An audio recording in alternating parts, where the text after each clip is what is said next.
देखो आज आम मुझे आमर प्रतिष्ठा दिवस रे जो भली भाव में अदिनिया वर्षारे चाषी कूल हंतसंत होती एवं केवल जे खाली खरीफ फसल जाइए धान फसल केवल जाइनी रबी फसल मध्य संपूर्ण भाव में नष्ट हो जाइए तेणु ताकू तार आकलन एवं चाषी मानक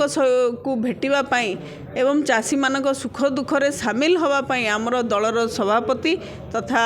पूर्वतन मुख्यमंत्री श्रीजुक्त नवीन पट्टनायक महोदय कविसूर्यनगर को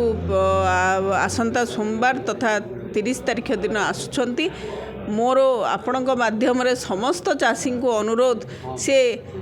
आसी आमे गोटे कार्यक्रम करुछु नुआ गाँ पेट्रोल पंप पाखापाखी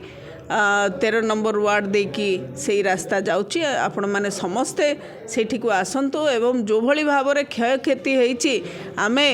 एई प्लेटफॉर्म रो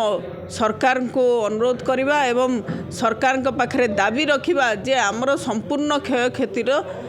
भरपूरण करंतु एवं आमर न्याय्य दाबी को पूरण करंतु। आमर कार्यक्रम रही से हिंजिली निर्वाचन मंडली को जीवे आस्का को आसुंच कविसूर्यनगर को आसुंच तेणु अनेक कार्यक्रम रही गंजाम जिले में पूरा दिन तमाम कार्यक्रम रही से विभिन्न जगह को जीवे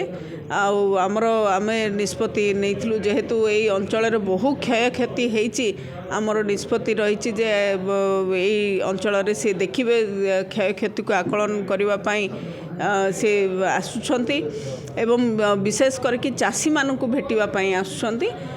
तांकर असुविधा सुविधा बुझापी से आसुंच